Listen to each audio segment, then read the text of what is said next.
ஹே பிஸ்மில்லா ரஹ்மான் ரஹீம்.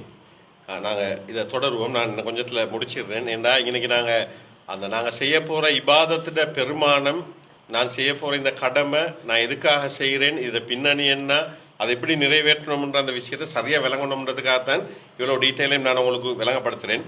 அதில் இன்னொரு முக்கியமான ஒரு விஷயம் என்னென்னா, இந்த பாருங்க, சூரத்துல் ஹஜ்ஜுன்னு சொல்லி குர்ஆன்ல ஒரு சூறா இருக்குது, சூரத்துல் ஹஜ். இப்போ நீங்கள் சும்மா கற்பனை பண்ணி பாருங்க, சூரத்துல் ஹஜ்ஜுன்னு சொல்லி ஒரு சூறாவை ஸ்டார்ட் பண்ணணும்னா எப்படி ஸ்டார்ட் பண்ணிக்கணும்? நான் சும்மா கேட்குறேன். சூரத்துல் ஹஜ், ஹஜ்ஜுன்ற பேர் தானே வச்சுக்குது.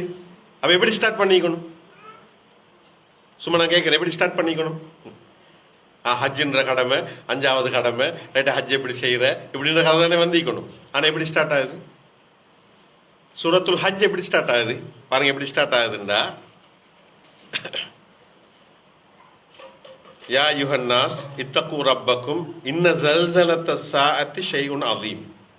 இதான் ஸ்டார்ட். மனிதர்களே அல்லாஹ்வை பயந்து கொள்ளுங்கள். சூரத்துல் ஹஜ் ஸ்டார்ட் ஆகுது. மனிதர்களே இத்தகு ரப்பக்கும், உங்களுடைய ரப்பை நீங்கள் பயந்து கொள்ளுங்கள். இன்ன ஜல்சலத்த ஸாஅத்தி ஷைஉன் அதீம். அதாவது மர்ம நாளை பத்த ஸ்டார்ட் பண்ணுது. மர்ம நாள், அதுட அந்த அதிர்வு அல்லது அந்த அந்த நான் சொல்லுவோம் அதிர்ச்சி, அந்த பூமி அதிர்ன்னு சொல்லுவோம் ஜில்சால். அப்ப அந்த மர்ம நாள்ட அந்த அதிர்வு அது மிக பயங்கரமான ஒரு விஷயம் என்று சொல்லித்தான் இந்த சூறாய் ஸ்டார்ட் பண்ணுது. ஏன் சொல்லுங்க பாக்க? ஏன் ஏன் இப்ப நீங்க அந்த அரஃபாலையும் சரி, இந்த ஹஜ்ஜில சந்திக்க போற கட்டங்கள் இருக்குது. இதை மர்ம நாள மறந்துடவானம், மௌத்த மறந்துடவானம். எனவேதான் வெள்ள உடுப்பு உடுத்து சாதாரண ஒரு மனிதனாக நீ மௌத்துக்கு ரெடி ஆகுன்ற ஒரு செய்தி அப்படியே இந்த ஹஜ் எங்களுக்கு சொல்லி தருது. எனவேதான் சூரத்துல் ஹஜ்ஜை ஸ்டார்ட் பண்ற நேரமே மறுமை நாளை ஞாபகப்படுத்தித்தான் சூரத்துல் ஹஜ் ஸ்டார்ட் பண்ணுது. அல்லாஹ் பயந்து கொள்ளுங்க, மர்ம வரப்போகுது, இந்த மர்ம பயங்கரமானது. இந்த வசனத்துல ஹஜ்ஜின்ற சூறாவை ஸ்டார்ட் பண்ணுதுண்டா, ஹஜ்ஜ செய்யற ஒவ்வொருவரும் நான் மறுமைக்கு எப்படி ரெடி ஆகணும், ஏன் எனக்கு இஹ்ராம் என்ற உடுப்ப இவ்வளவு சிம்பிளா தந்திக்குது, ஏன் இஹ்ராம் சிம்பிள் ஆயிக்கணும், தூய்மை, வெள்ளையான தூய்மையான உடுப்பு. இந்த உடுப்பை வெள்ளையை உடுக்கிறது மட்டுமில்ல, நான் என்ன தூய்மையாகிட்டேனா, எனவே நான் மௌத்துக்கு ரெடி ஆகணும், நான் மறுமைக்கு ரெடி ஆகணும், நான் என்ன தூய்மைப்படுத்துகின்றேன் என்ற அந்த தூய்மையை ஞாபகப்படுத்துகின்ற வெள்ள உடுப்பு. அது மட்டும் இல்ல, ரைட், மறுமையில ஆண்கள் பெண்கள் எல்லாரும் மஹ்ஷர் லீக்கிற மாதிரி ஒரு உணர்வை தந்து நான் மௌத்துக்கு ரெடி ஆகணும், என்ன நான் தூய்மைப்படுத்தணும், நான் எப்பவுமே மௌத்தாகக்கூடியவன், எனவே நான் என்ன தயார்படுத்தி என் வாழ்க்கையில ஒரு சேஞ்சை கொண்டு வரணும், ஒரு மாற்றத்தை கொண்டு வரணும்ன்ற அந்த செய்தியை சொல்றதுதான் இந்த ஹஜ்ஜிட இன்னொரு முக்கியமான ஒரு விஷயம்.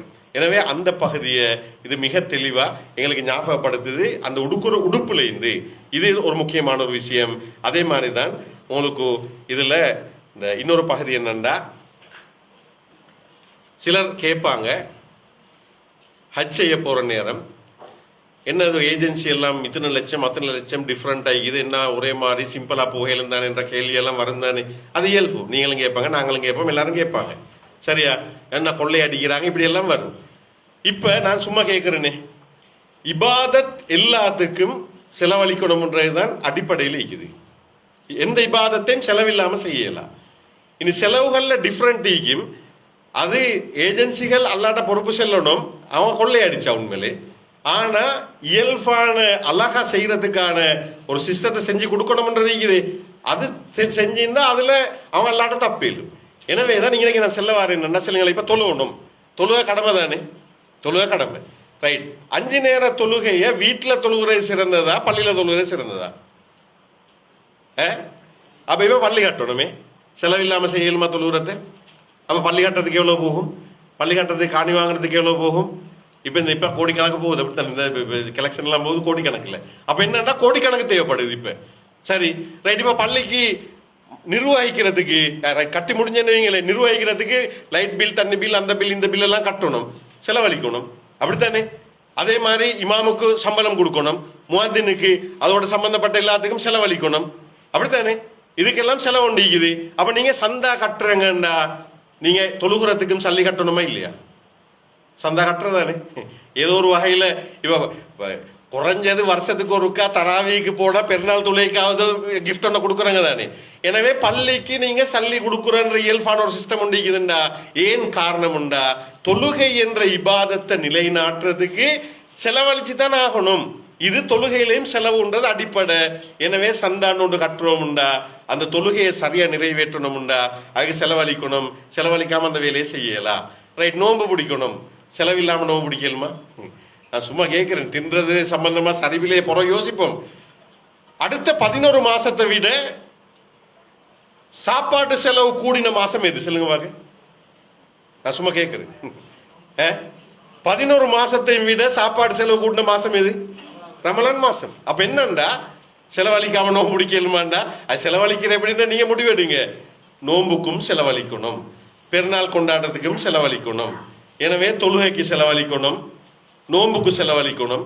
ஜக்காத்துன்ற கடமையை வச்சுக்கிறது செலவழிக்கிறது தானே.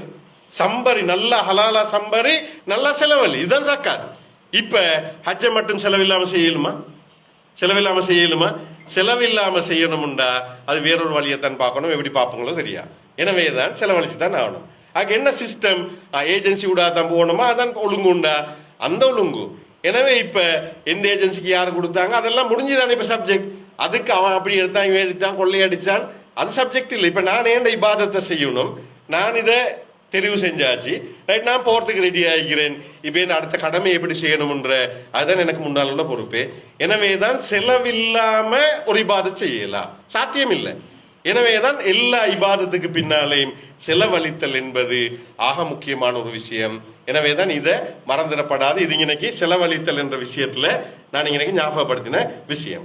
ரைட். இப்ப பாருங்க, அடுத்தது நான் சொல்ல வர விஷயம் என்னண்டா, நீங்க இந்த ஹஜ்ஜுக்கு போற நேரம் அந்த ஈகிற காலப்பிரிவு எப்படி பயன்படுத்தணும். ரைட். உங்களுக்கு இந்த எங்களோட வழிகாட்டி ஈகிறார், மாஷா அல்லா, அழகா கைட் பண்ணுவார் உங்களுக்கு அந்த சந்தர்ப்பங்கள் அந்த இடத்துல செய்யணும்ன்றத. அப்ப அது அந்த சந்தர்ப்பத்துக்கு விளங்கப்படுத்துறது இன்னைக்கு சில நாங்க ஞாபகப்படுத்துவோம். அது கிளியரா அந்தந்த இடத்துல உங்களுக்கு அதை கைட் பண்ணுவாங்க. நான் இன்னைக்கு நீங்க அந்த இடத்துல எப்படி பயன்படுத்தணும்ன்றத விளங்கப்படுத்துறேன். உங்களுக்கு தெரியும், இன்னும் அவ்வளவு பைத்தின் உதயலின் நாசில் அல்லது விபக்கா, முதலாவது உலகத்துல கட்டப்பட்ட பள்ளிவாயல் காபத்துல்லா. எனவேதான் 2வது கட்டப்பட்டது மஸ்ஜிதுல் அக்ஸா. அதே மாதிரி அடுத்தது மஸ்ஜிதுன் நபவி. அந்தஸ்துல நீங்க பாத்தீங்கன்னா காபத்துல்லா அத நன்மையில பார்த்தா காபத்துல்லா ஒன்றுக்கு 1,00,000 மடங்கு நன்மை, மஸ்ஜிதுன் நபவி ஒன்றுக்கு 1000 மடங்கு நன்மை, மஸ்ஜிதுல் அக்ஸா ஒன்றுக்கு 500. சரியா? ரைட். இந்த நன்மைகள பெருமானம்.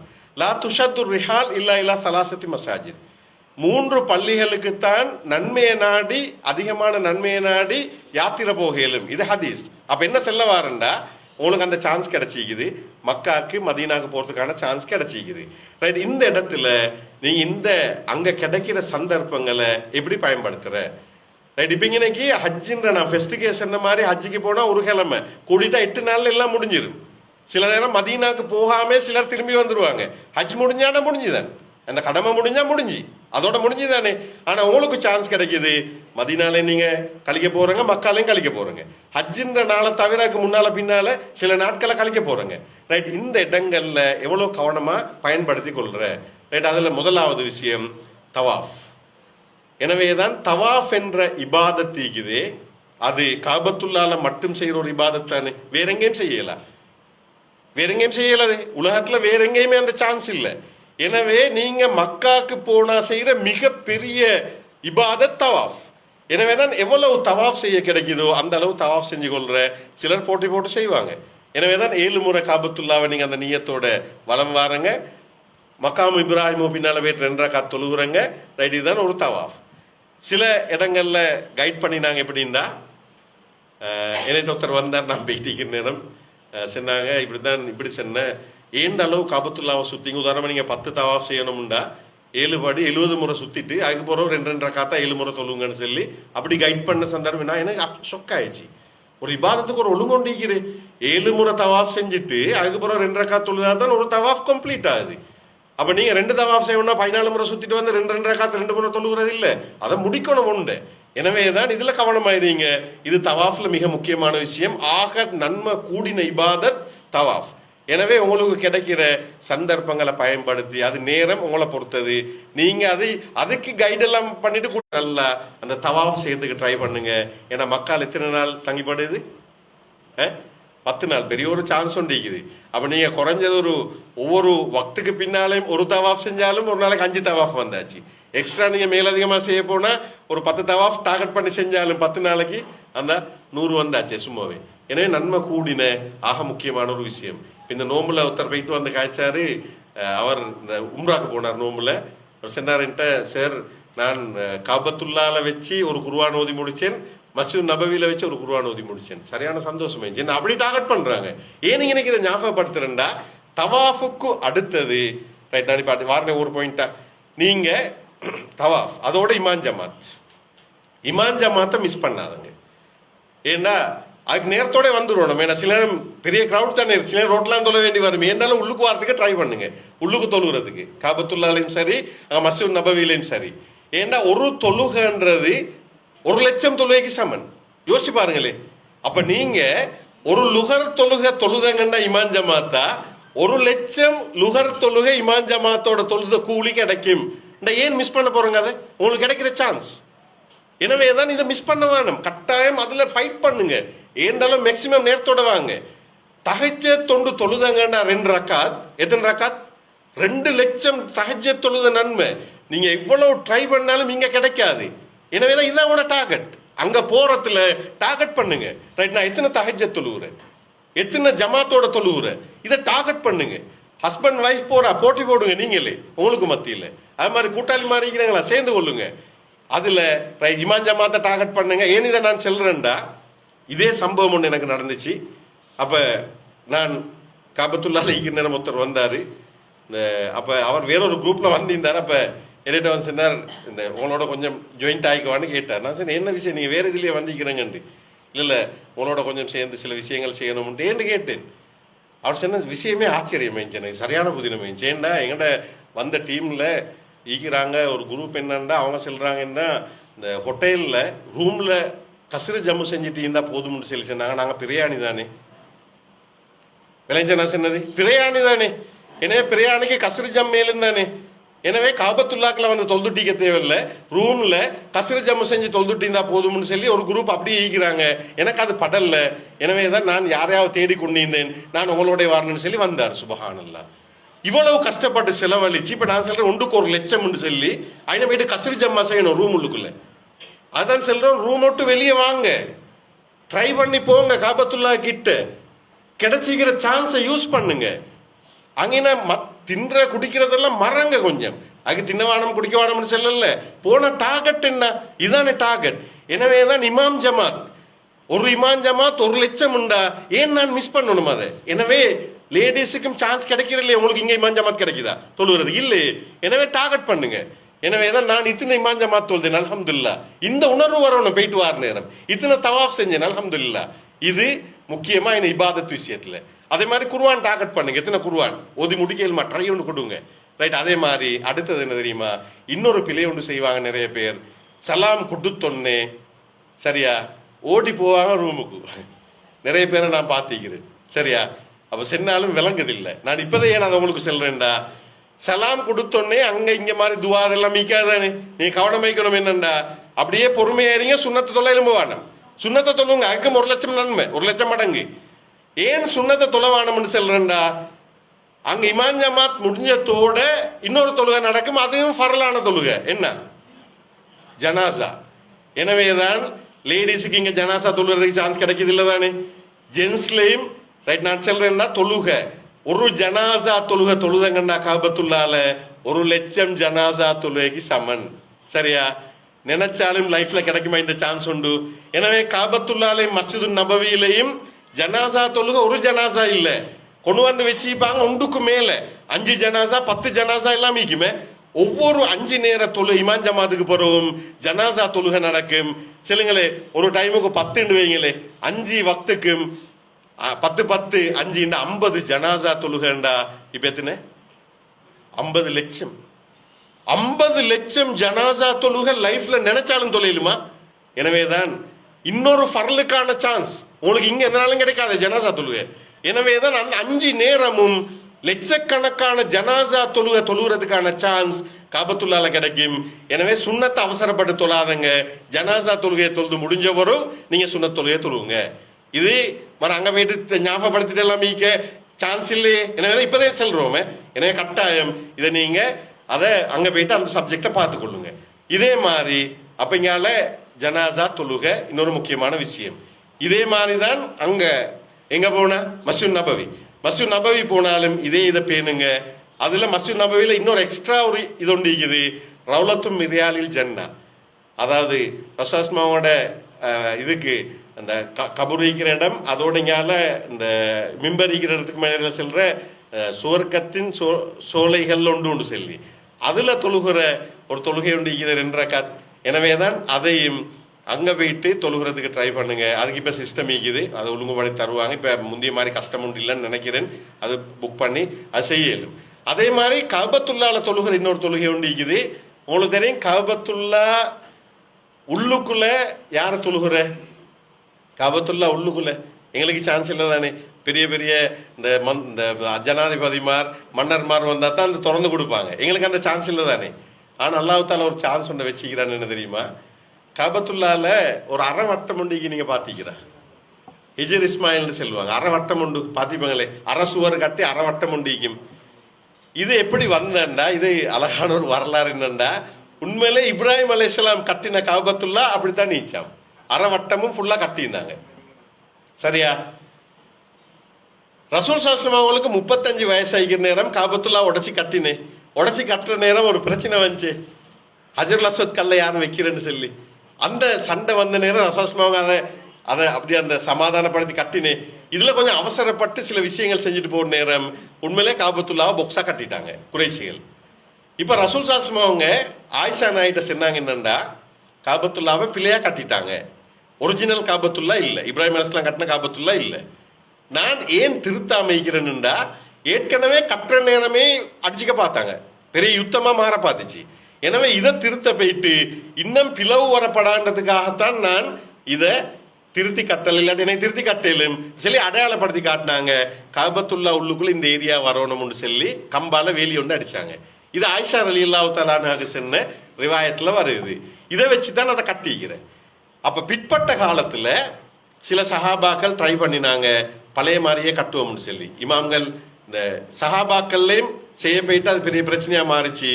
பின்னால இமாம் மாலிக்ட வந்து ஒரு கூட்டம் கேட்டாங்க, நாங்க அந்த இப்ராஹிம் அலைஹிஸ்ஸலாத்து மாதிரியே ஹதீஸ்ல வார மாதிரி கஅபத்துல்லாவை கட்டுவோமான்னு கேட்டோன்னே இமாம் மாலிக் சொன்ன கருத்து என்ன தெரியுமா? உங்களோட வேலையை பார்த்துட்டு போங்கன்றார்.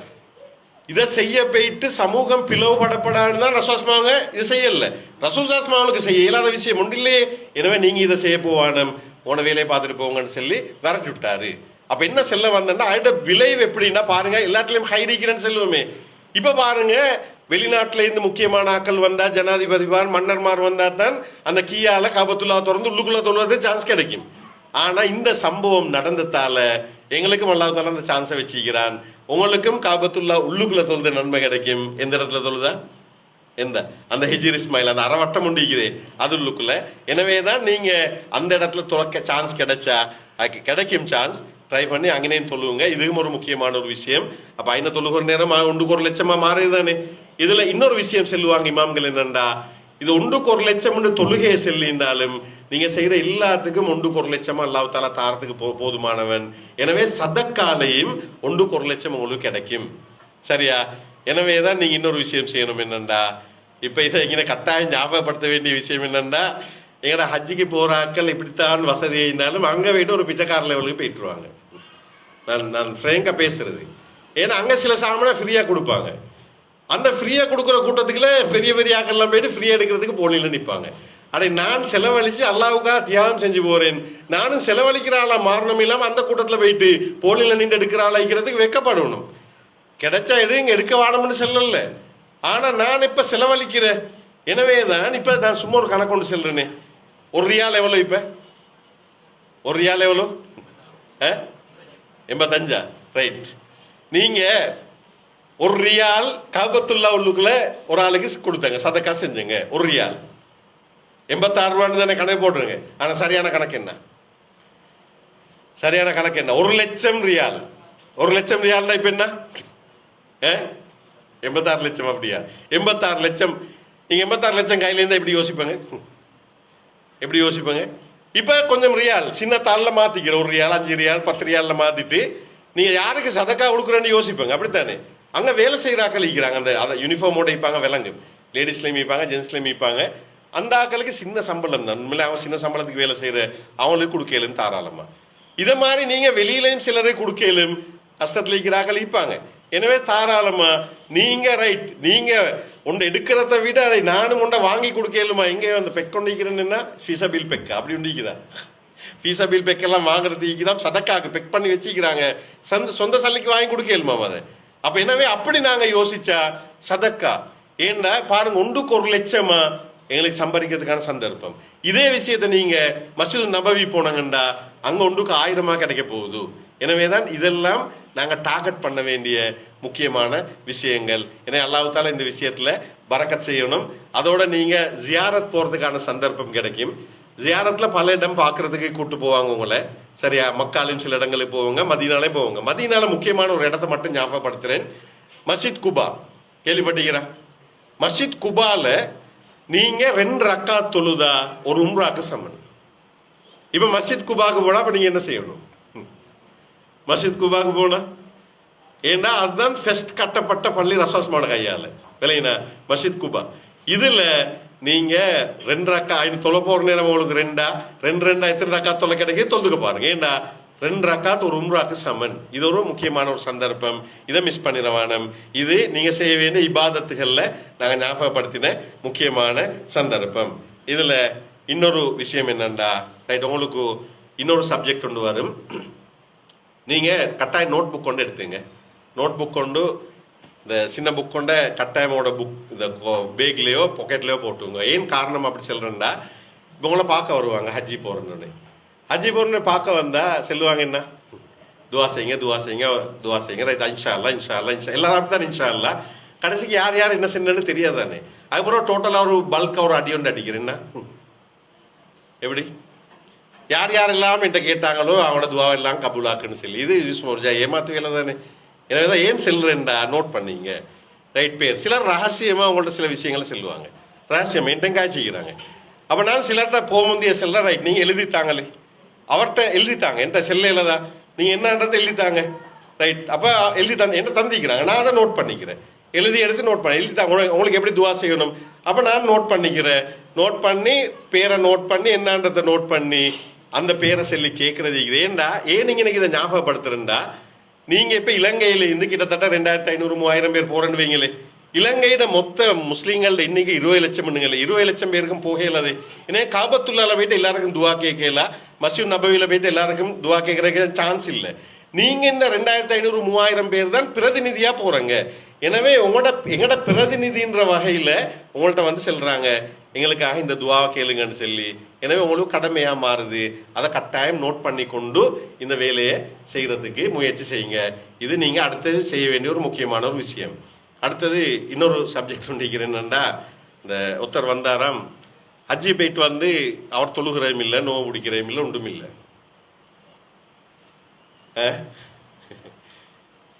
ஹஜ்ஜி போயிட்டு வந்து அவர் தொழுகிறதுல நோவு பிடிக்கிறதுல ஒன்றும் இல்லை, பாவம் எல்லாம் செஞ்சுட்டு இருக்கிறாரு. என்னன்னு சொல்லி கேட்டேன்னு சொன்னா, அன்று பிறந்த பாலானா திரும்பி வந்திருக்கிறேன், 7 வருஷத்துக்கு தேவையில்லையா உண்டு. ஜோக்குக்கு சென்னாரோ உண்மைக்கு சென்னாரோ தெரிய சீரியஸா ஒருத்தர் காய்க்கிறார் இந்த சப்ஜெக்ட. இப்படியான மடத்தனமா யோசிக்கிறாக்களும் ஈகிறாங்க. நான் செல்லவாறு என்னண்டா, வேண்டிய குப்பை வேலையை செய்யலும் வேண்டிய ஹராத்தை செய்யலும் காபத்துல்லாக்கு போயிட்டு வந்தா ஹஜ்ஜுக்கு போயிட்டு வந்தா அன்று பிறந்த பாலகன் எல்லாம் மன்னிக்கப்பட்டு வந்தாச்சுன்னு சொல்லி நினைச்சிட்டு அப்படி போயிட்டு வாரத்துக்கு நீங்க நியத்து வச்சிருந்தா கேன்சல் பண்ணீங்க. நல்ல மாதிரி. ஏன்னா போய் ஏமாத்து இப்படி ஒவ்வொரு வருஷமும் போனாலும் ஏமாத்து தான். நான் தூய்மையாகணும். நான் ஏன் வெள்ள இஹ்ராம கட்டுறேன், தூய்மை. ஏன் சைத்தானுக்கு அடிக்கிறேன் கல், என்ன தூய்மைப்படுத்துறேன். இதுக்கு பிறகு வந்து நான் பாவம் செய்யறவன் ஆகிறேன்டா, அதை விட செய்யாமிக்கிறேன் நல்ல அல்லாவையுமே மாத்திரவே இல்லை. எனவேதான் இதுல நாங்க உறுதியான சரியான அந்த இடத்துல இருக்கணும். நான் போறது இவ்வளவு பெரிய நோக்கத்தோட போறேன், ஏமாத்துறதுக்கு போறல. கடைசி பாயிண்ட்டுக்கு நான் வாரேன் என்னண்டா, சபர். இப்போ சிறப்பு வருது இல்லாட்ட மொத்தத்தில் வேண்டாம் எல்லா ஏஜென்சியும் வந்து கடையை செய்யணும் தானே முடிக்கிறேன்னு சொல்லி என்ன கடையை எல்லா கூத்தையும் போட்டு சபுருன்னு சொல்லி ஒன்றை போட்டு கொண்டை போட்டுருவாங்க. அதுக்கு நான் சபுரு செல்லலை. எல்லாத்துக்கும் சபுரு வேணும். ஏற்கனவே செலவழிச்சு தான் எல்லாம் செய்யணும்னு மாதிரி எல்லாத்துக்கும் சபுரு வேணும். தொழுகைக்கும் சபுரு வேணும் தானே, நோம்புக்கும் சபுரு வேணும் தானே, ஜக்காத் கொடுக்குறதுக்கும் சபுரு வேணும் தானே. அதை விட எத்தனையோ மடங்கு சபுரு வேணுமான இடம் தான் எது? ஹஜ். ஏன்னா நினைக்கிற மாதிரி நடக்காது. கஷ்டம் கஷ்டம், உண்மையிலே மிக கஷ்டமான அமல். நீங்க எதிர்பார்க்கிற மாதிரி அரபால் அமையுமாண்டா ஏலா நடக்காது. 2019 நாங்கள் போயிட்டிருக்கிறோம். அப்ப எல்லாம் செஞ்சுட்டு கடைசா லுகரெல்லாம் தொழுதாச்சைக்கும் மழையுண்டு பேய தொடங்கிச்சு. சுபஹானல்லாஹ். அது மழை லைஃப்லே கண்டில்லாத மழை, மின்னலும் இடியும், டென்ட் எல்லாம் கலண்டு பறக்குது. இஹ்ராமோட தொப்பு நாங்க யோசிச்சு பாருங்கள் எப்படி நிலன்னு சொல்லி எங்க போறாண்டு விளங்குது இல்லை. அப்படியே ஒரு சேத்துல பிறண்டாக்கெல்லாம் மாறினோம். அப்ப என்ன செல்ல வாருண்டா, எதிர்பார்த்த மாதிரி நிகழ்வுகள் இருக்காது. எதுக்கும் ரெடி ஆயிக்கணும். இன்னும் அல்லாஹ்வுத்தாலா எங்கட பொறுமையை சோதிக்கிற ஒரு முக்கியமான இடம். எனவேதான் இப்படியெல்லாம் இவ்வளவு பெரிய தியாகம், இப்ராஹிம் அலைஹிஸ்ஸலாத்துடைய தியாகம், ஹாஜரா நாயுடைய தியாகம் எல்லாம் பேசிட்டு அங்கே போயிட்டு தண்ணி சரியில்லை, டீ சரியில்லை, சாப்பாடு சரியில்லை, இது ஏண்டாலும் மேக்சிமம் தருவாங்க. இதான் உண்மை. எல்லாரும் ட்ரை பண்ணுவாங்க, தாரத்துக்கு ட்ரை பண்ற. இதான் என்ன டார்கெட் அப்படி இல்லை. நான் போன அந்த அமலை எப்படி சரியா செய்யறேன். இன்னைக்கு இன்னல்லாக மாசாபிரின், நான் பொறுமை சம்பந்தமா மிச்சம் பேச தேவையில்ல. இன்னல்லாக மாசாபிரின் குர்ஆன் வசனம். நிச்சயமாக அல்லாஹ் தஆலா யாரோட இருக்கிறான்? பொறுமையாளர்களுடன் இருக்கிறான். இப்ப பொறுமை இல்லாதவரோட யார் இல்ல? யார் இல்ல? அல்லாஹ் இல்ல. எனவே நான் பொறுமை இழக்கிறேன்டா அல்லாஹ் என்னோட தூரமாகிறான். எனவேதான் ஹஜ்ஜின்ற அமல்ல நீங்க அரஃபாட கதை எப்படியோ அரஃபால டென்டிக்கும் எல்லாம் செஞ்சுட்டு வருவாங்க. முஸ்தலிஃபாக்கு வந்தங்கன்னா முஸ்தலிஃபால உங்களுக்கு எல்லாம் சொகுசா கிடைக்காது.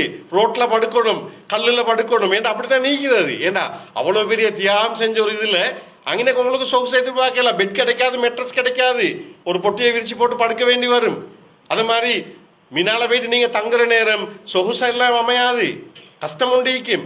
இது இந்த கஷ்டங்கள் அந்த ஒரு கிழமைக்கு பெரிய கஷ்டம் வைக்கும். எனவே இதெல்லாம் சகிச்சு கொண்டு செய்யறது இந்த இபாதத்தை அல்லாஹ் தஆலா எங்கள்கிட்ட எதிர்பார்க்கிறான். எனவேதான் அந்த அந்த அவ்வளவு கஷ்டங்கள் எல்லாம் செஞ்ச அதே சுண்ணத்தை ஹயாத்தாக்குற ஒரு இடத்துக்கு தான் நாங்க போறோம். எனவே அல்லாவும் எங்களோட ஈக்கிறான்டா பொறுமையா ஈக்கிறதுல தான் அல்லாட உதவி எங்களுக்கு வரப்போகுது. பொறுமையை இழந்தோம்டா அல்லாவும் எங்களோட தூரமாகிறான். எனவேதான் இன்னல்லாஹ் மாசாபிரின் என்ற அந்த குர்ஆன் வசனத்தை ஞாபகப்படுத்தினேன். எனவே மிகப்பெரிய பொறுமைக்குரிய ஒரு இபாதத். எனவேதான் இந்த இபாதத்துல சரி பொறுமை. ஏன்னா குறிப்பிட்ட அந்த நாட்களை முடிச்சிட்டு வரும் வரைக்கும் வாய் கவனமாய்க்கணும். உண்மையிலே எங்கட எல்லா விஷயங்கள்லையும் ஏன்னா ஷைத்தானே கல்லடிச்சு என்லேருந்து தூரமாக்கிட்டு வார நேரம் ஏன்னா வாயால செஞ்ச இபாதத் அப்படியே அழிஞ்சு போகும். ஏன்னா சிலரை பத்தி குறை சொல்றதும் சில பேசுற விஷயங்கள்லையும் அப்படியே இந்த இபாதத் இந்த இவ்வளவு பெரிய ஒரு இபாதத் இவ்வளவு செலவழிச்சு செஞ்ச இபாதத்தை நான் பாலாக்க தேவையில்லையே. எனவேதான் இது ஆக முக்கியமான ஒரு விஷயம். இதுதான் கடைசா நான் பேச வந்த பகுதி. எனவேதான் மதிப்புக்குரிய பெரியார்களே, தாய்மார்களே, சகோதர சகோதரிகளே, அல்லாஹ் தஆலா நல்ல ஒரு சான்ஸ் தந்திக்கிறான், நல்ல ஒரு சந்தர்ப்பத்தை தந்திக்கிறான். எனவேதான் ஏன் ஹஜ்ஜிக்கு போறோம், இதுல பின்னணி என்ன, அல்லாஹ் தஆலா மனுஷனை படைச்சத்துல இருந்து எப்படி எப்படி கட்டம் கட்டமா என்னென்ன இடங்கள்ல வந்து எங்களுக்கு இந்த சந்தர்ப்பத்தை தந்தான். எனவே இந்த ஹஜ், இந்த காபத்துல்லா, இந்த ஜம்சம் தண்ணி, இந்த தவாஃப் இதோட சம்பந்தப்பட்ட விஷயங்களை எங்க இப்ராஹிம் அலைஹிஸ்ஸலாத்துடைய வரலாறோட தொடர்புபடுத்தி எப்படி சர்வதேச இபாதத்துண்டு அல்லாஹ் தஆலா எங்களுக்கு தந்திக்கிறான். இதுல பின்னணி நாங்க செய்யறதுல நோக்கம் என்ன. எனவே எங்கட அந்த அந்த நீயத்து சரியாக உறுதியாக இருக்கணும்ன்றதுக்காகத்தான் இந்த பின்னணி எல்லாம் சேர்த்து விளங்கப்படுத்தினேன். எனவே இந்த இடத்துல அடுத்த கட்டத்துல சில விஷயங்கள் இருக்குது. நாங்க சில இஹ்ராம் கட்டுற விஷயம், சில விஷயங்கள் அந்த நியத்து சம்பந்தமான பகுதிகளை எங்கட அப்துல் ஹாதி ஷேக் அவங்க விளங்கப்படுத்துவாங்க. எனவேதான் அவர் அந்த உங்களோட தொடர்ந்து ஹஜ்ஜில் ஈப்பாரு. எனவேதான் இந்த ஹஜ்ஜிட நோக்கம் எங்கட பெரிய ஒரு டார்கெட். எனவே அடிப்படையான ஒரு விஷயம் எங்கட ஈமான். எனவே இந்த ஈமான் என்ற சப்ஜெக்டை நான் ஞாபகப்படுத்தினேன். ஹஜ் செய்யறது, அதுக்கு ஹஜ்ஜுக்கு போகாம இருக்கிறது குஃப்ருன்ற சொல்ல கூட பயன்படுத்துது. எனவே அதுக்காக நாங்கள் ரெடியாகி எங்களோட டார்கெட் தந்த ஒரு இபாதத்தை செய்கிறோம். இந்த இஸ்லாம் என்ற பில்டிங் தூணை உறுதிப்படுத்துறோம். இப்படி பல விடயங்களை ஞாபகப்படுத்தி அந்த நீயத்தோட இந்த இபாதத்தை செஞ்சு அட முழு கூலியையும் பெறத்துக்கு அல்லாஹ் தஆலா எங்கள் அனைவருக்கும் அருள் புரியணும். அதுவும் சர்வதேச மகாநாடு, முஸ்லிம்களை சந்திக்கிற ஒரு சந்தர்ப்பம், எந்தவித வேறுபாடும் இல்லாம முஸ்லீம்கள் எல்லாரும், அது கருப்பு வெள்ளை ஏழை பணக்காரன் எல்லாரையும் சமனா எடுக்கிற சமண நடத்துகிற ஒரு முக்கியமான ஒரு இபாதத் தான் இந்த இபாதத். எனவே இந்த இபாதத்தை அல்லாஹ் தஆலா கபூல் செஞ்சு உங்களோட இந்த ஹஜ்ஜுன் மப்ரூர் லைஸலஹு ஜஸாஉன் இல்லல் ஜன்னா, ஏற்றுக்கொள்ளப்பட்ட ஹஜ்ஜுக்கு சொர்க்கத்தை தவிர வேற ஒரு கூலியும் இல்லை, சொர்க்கம் நிச்சயமா கிடைக்கும். அதே மாதிரிதான் இங்கே ஹஜ்ஜுக்கு போகாதாக்களுக்கும் நிறைய இபாதத்துகள் ஹஜ் காலத்தில் அல்லாஹ் தஆலா வச்சுக்கிறான். உலுகியான்ற இபாதத், பாவம் மன்னிப்பு, இப்படி எல்லாம் இருக்குது. நீங்களும் உங்களோட மேலதிகமான குர்பானுகள் அங்கே கொடுக்கறதுக்கு கூட நீங்க யோசிக்கலும். உங்களோட ஃபெமிலியாக்கள் இங்க உலுகியா கொடுக்கிறாக்கள உலுகியாக்களை கூட நீங்க அங்க கொடுக்கறதுக்கு அவனோட சல்லிகளை கூட எடுத்துட்டு போயிட்டு அங்க செய்யலுமான்றத கூட யோசிக்கலும். ஏன்னா நன்மை கூடன்றதை வச்சு நாங்க செல்றோம், அதை கூட யோசிக்கலும். அதை நான் கட்டாயப்படுத்தல. நீங்க செலவழிக்கிறன்றதுல இந்த மேலதிகமா நான் நன்மையை கொள்ளையடிக்கிறதுக்கு செலவழிக்கலுமான்றதுக்கான சில விஷயங்களை தான் ஞாபகப்படுத்தினேன். எல்லாம் அல்லாஹ் தஆலா உங்களோட பயணத்தை லேசாக்கி வைக்கணும், உங்களோட இபாதத்தை கபூல் செய்யணும். என்னென்ன விஷயம் எல்லாம் இவ்வளவு நேரம் பேசினோமோ அதெல்லாம் அந்த உணர்வு பூர்வமா செஞ்சு இந்த இபாதத்தை சக்சஸா முடிச்ச அந்த கூட்டத்துல அல்லாஹ் தாலா எங்கள் எல்லாரையும் கபூல் செஞ்சு இந்த இபாதத்தையும் கபூல் செஞ்சு மறுமையில அல்லாஹ் தாலாவை சந்திக்கிற நேரம், யா அல்லாஹ் நான் நீ கடமையாக்கின 5 கடமையையும் செஞ்சிட்டேன் என்ற அந்த மன திருப்தியோடு அல்லாஹ் தாலாவை சந்திக்கிற பாக்கியத்தை அல்லாஹ் தாலா எங்கள் அனைவருக்கும் தர வேண்டும் என்று கேட்டு என்னோட இந்த உரையை முடித்துக் கொள்கின்றேன். வாஹிர் தவானா அல்ஹம்துலில்லாஹி ரப்பில் ஆலமீன். அஸ்ஸலாமு அலைக்கும் வரஹ்மத்துல்லாஹி வபரகாத்துஹு. ஜஸாக்குமுல்லாஹு கைரன். ஜஸாக்குமுல்லாஹு கைரன். இதுவரை நேரம் கிட்டத்தட்ட 1.5 மணித்தியாலங்களுக்கு மேலாகும். எங்களை சிந்தனா ரீதியாக அப்படியே காபத்துல்லாஹ் கொண்டு போய் எங்களை ஹஜ்ஜி செய்ய வச்சு அந்த இடங்கள் பற்றிய விடயங்களை எங்களை மனக்கண்மன் கொண்டு வந்து எங்களுக்கான வழிகாட்டல்களை வழங்கிய மதிப்புக்குரிய ஷேக் அனஸ் நாதிமி அவர்களுக்கு ஜஸாக்குமுல்லாஹு கைரன். அல்லாஹ் தஆலா அவருக்கு அவருடைய வாழ்க்கையில் குடும்பத்தில் தேக ஆரோக்கியத்தில் அபிவிருத்தியை வழங்க வேண்டும் என்று பிரார்த்திப்பதோடு இங்கு கழித்த நேரத்திற்கான கூலியை அல்லாஹ் தஆலா நாளை மீசான் ஹசனாத்தில் வழங்க வேண்டும் என்று நாங்கள் எல்லோரும் அவருக்காக பிரார்த்தனை செய்வோம் இன்ஷா அல்லாஹ்.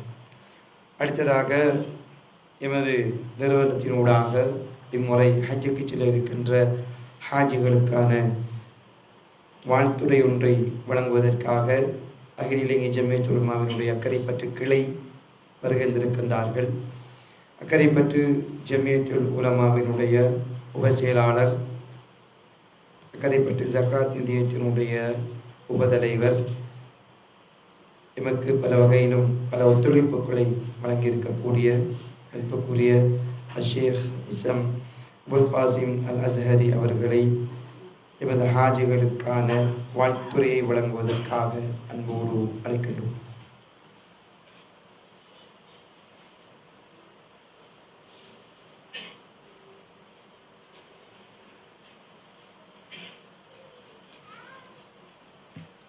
பிஸ்மில்லாஹிர்ரஹ்மானிர்ரஹீம். இன்னல் ஹம்தலில்லாஹ் நஹ்மதுஹு வ நுஸல்லி அலா ரசூலிஹில் கரீம். அம்மா பாத். அழகிய ஒரு சந்தர்ப்பத்திலே உங்கள் அனைவரையும் சந்திப்பதையிட்டு பெரும் மகிழ்ச்சி அடைகின்றேன். அல்லாஹுவினால் கடமையாக்கப்பட்ட ஹஜ் கடமையை நிறைவேற்றுவதற்காக எமது பிராந்தியத்தின் பிரதிநிதிகளாக, அல்லாஹுவினுடைய விருந்தாளிகளாக காபாவையும் அல்லாஹுவினுடைய கடமையும் நிறைவேற்ற செல்ல இருக்கின்ற உங்கள் அனைவரையும் இந்த மஜ்லிஸிலே சந்திப்பதையிட்டு பெரும் மகிழ்ச்சி அடைந்து உங்கள் அனைவருக்கும் இஸ்லாத்தின் காணிக்கையான சலாத்தினை ஏற்றி வைப்பதில் அகமகிழ்கின்றேன். அஸ்ஸலாமு அலைக்கும் வரஹ்மத்துல்லாஹி வபரகாத்துஹு. அக்கரைப்பற்று ஜம்மியத்துல் உலமா சார்பாக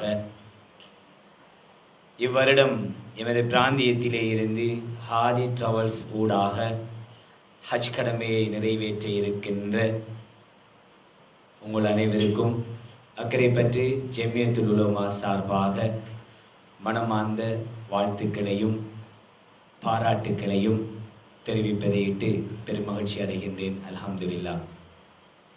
உண்மையிலே எனக்கு முன்பு உரையாற்றி சென்ற உஸ்தாத் அனஸ் நவீமி ஹசரத் அவர்களுடைய ஹதீஜத்துல் குப்ராவினுடைய உஸ்தாதாக அவர் கடமையாற்றி கொண்டிருக்கின்றார்கள். அல்ஹம்துலில்லாஹ், உண்மையிலே நீங்கள் அனைவரும் அதை செவிமடுத்திருப்பீர்கள். ஒரு ஹாஜி இலங்கையிலிருந்து ஹஜ் கடமைக்காக சென்று அவர் திரும்பி வருகின்ற வரையில் எவ்வாறு அவருடைய அந்த நாட்கள் இபாதத்துக்கள் அமைய வேண்டும் என்ற தெளிவுரை ஒன்றை உஸ்தாத் அவர்கள் நிகழ்த்தியிருக்கின்றார்கள். அத்தோடு நாளை உஸ்தாத் அவர்களுடைய உரையும் எமது பிராந்தியத்திலே இடம்பெற இருக்கின்றது என்ற அந்த செய்தியை கூறிக்கொண்டு, அல்ஹம்துலில்லாஹ், அன்பார்ந்தவர்களே, உங்களுடைய இந்த பயணம் சிறப்புற அமைவதற்கு அல்லாஹ்வை பிரார்த்தித்தவனாகவும், அதே போன்று நீங்கள் உங்களுடைய பயணத்திலே கடைபிடிக்க வேண்டிய மிக முக்கியமான அம்சங்களை அவர் தொட்டு சென்றார்கள்.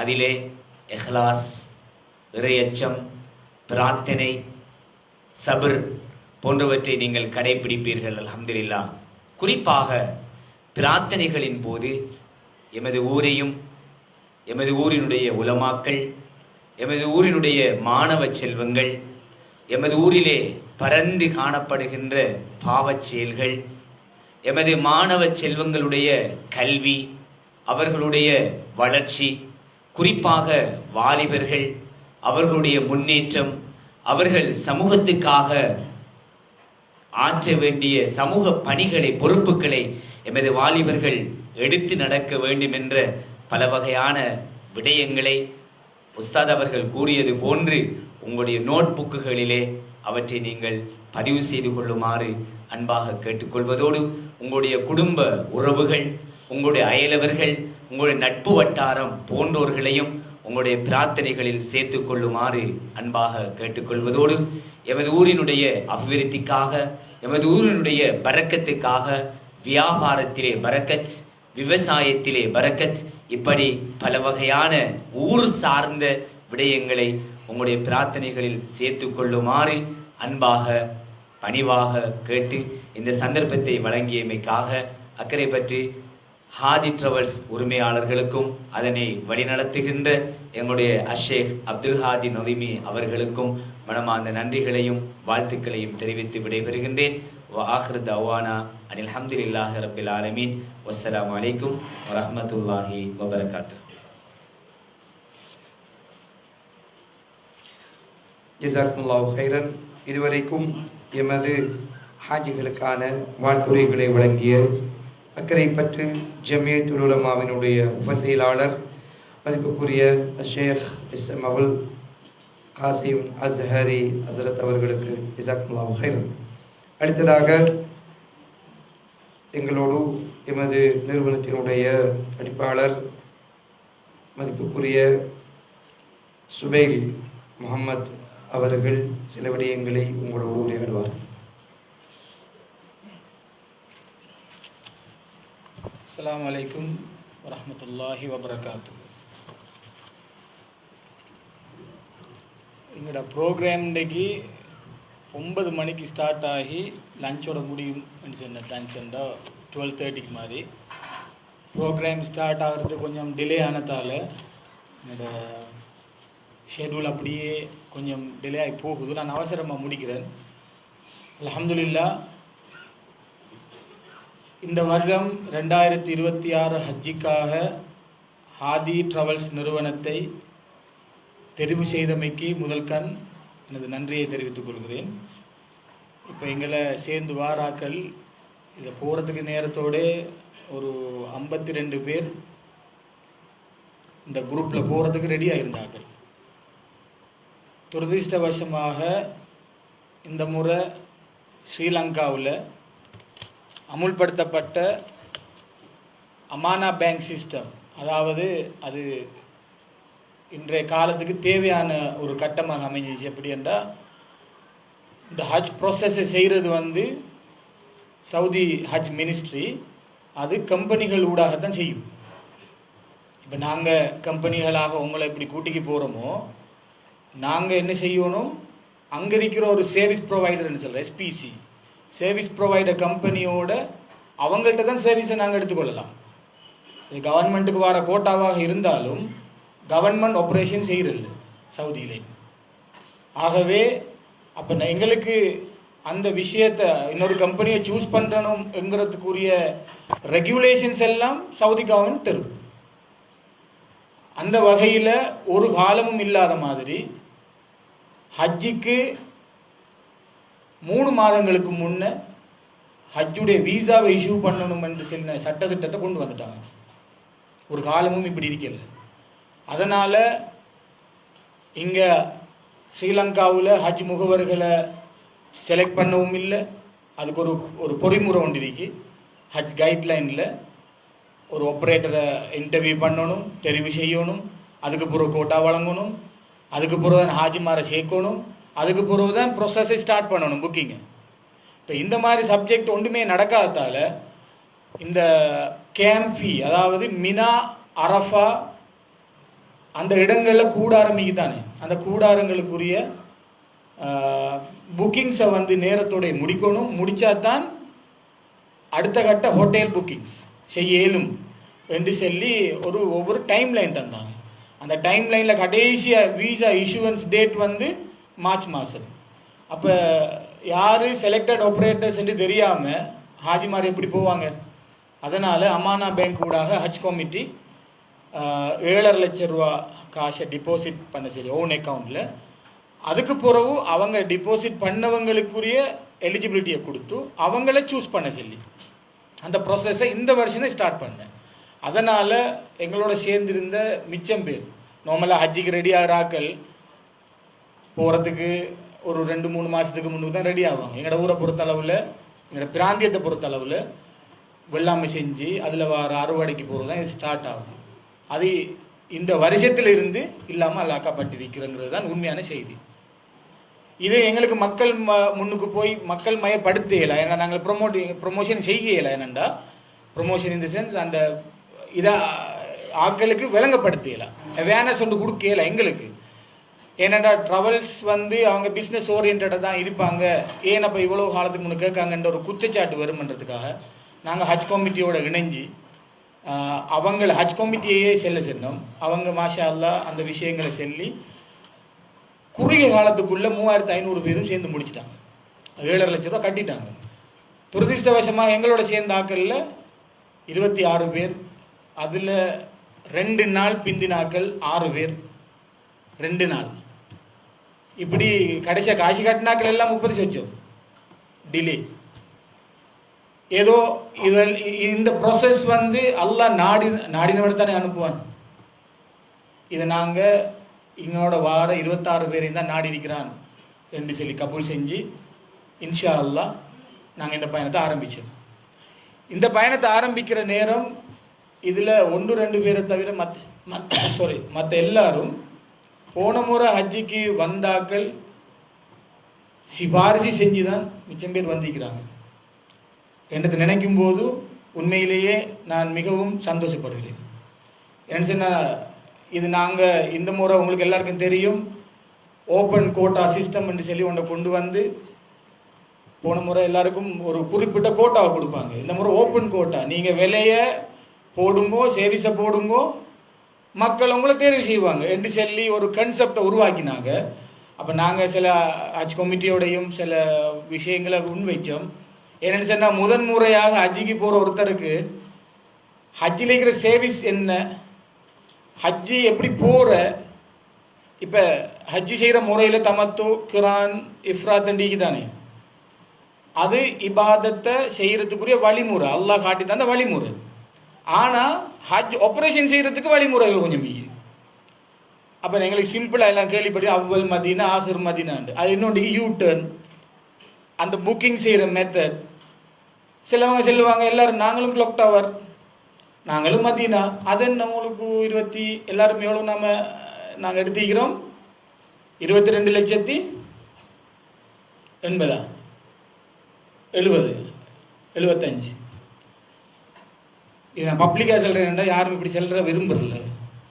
ஆனால் இதை ஏன் செல்றேன்டா, ஒரு ஆள் ஹஜ்ஜிக்கு போனதுக்கு போகிறோம், அந்த பயணத்தில் போகுது என்ன சொல்கிறேன்டா, உங்களுக்கு எவ்வளோ எடுத்து என்று சொல்லி அந்த ஷைத்தான் ஒன்று ஊடுருவா.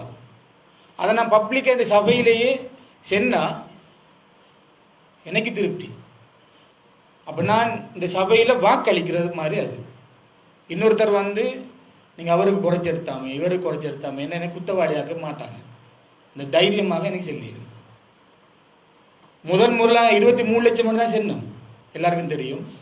அதுக்கு பிறகு நான் ஃப்ளைட் புக் பண்ண நேரம் எல்லாரும் சவுதியா ஒன்று வருதுன்னு சவுதியாவை டார்கெட் பண்ணும். எல்லாரும் நான் சொல்லிப்பேன் எல்லா விஷயத்தையும். நான் ஒன்றையும் இன்னொன்றை வச்சு மறைச்சி செய்கிறதுக்கு விரும்ப இல்லைங்கிறதுல நான் கொஞ்சம் சந்தோஷப்படுறேன். அந்த வகையில் கடைசியாக நாங்கள் முடிவு செஞ்சது ஃப்ளை துபாய். ஃப்ளை துபாயில் தான் நாங்கள் போகிறோன்னு சொல்லி. ஏன்னா ஃப்ளை துபாய் போன பட்ஜெட் ஏர்லைன் எங்களுக்கு ஒரு வாக்குறுதி ஒன்று கிடச்சிச்சு ஏர்லைன்ஸால். நாங்கள் உங்களுக்கு குரூப்லலாம் போட்டிருப்பேன். அவங்க எமிரேட்ஸ் அந்த ஆப்ரேஷனை எடுத்திருக்கேன்னு சொல்லி அதில் அவங்க கொமர்ஷியல் ஏர்லைன்ஸுக்குரிய அவ்வளவு ஃபெசிலிட்டியையும் கொடுக்குறாங்கன்னு சொல்லி ஒன்போர்ட் எக்ஸ்பீரியன்ஸ் எல்லாத்தையும் மீல்ஸ் ப்ரொவைட் பண்ணுறது. அந்த வகையில் ஒரு அப்கிரேடும் நடந்திருக்குன்னு சொல்லி நாங்கள் செஞ்சோம். போன முறை நான் கல்ஃப் ஏரில் போனோம். இங்கே போன முறை வந்தாக்கள் விரிப்பாங்க. அதில் எல்லோரும் நார்மலாக போகிற நேரம் நாங்கள் அந்த எஸ்டிபிசின்னு சொல்கிற 12 hour டிரான்சிட்டை நாங்கள் வாண்டடாக எடுத்து ஒரு நாள் தங்கியிருந்து போனேன். ஏனெண்டா அந்த இஹ்ராத்தோட போகிற நேரம் டிரான்சிட் ஃப்ளைட்டில் ஒரு 2 hours இருந்து 5 hours வரைக்குமான ஒரு இதைத்தான் நான் என்னை பொறுத்த அளவில் ஒரு ஃபேர் ஸ்டாப் ஓவர் சொல்லி லே ஓவர் சொல்லி ஃபீல் பண்ணுறேன். அதுக்கு அங்கால போனால் விலை மாறும். அதனால் இருந்தாலும் எங்களுக்கு 3 hours சொச்சம் கிடச்சிச்சு. ஆனால் நாங்கள் எஸ்டிபிசி எடுத்தோம். ஹோட்டலில் தங்கி அங்கே தான் இஹ்ராம் கட்டணும் பஹ்ரைனில்.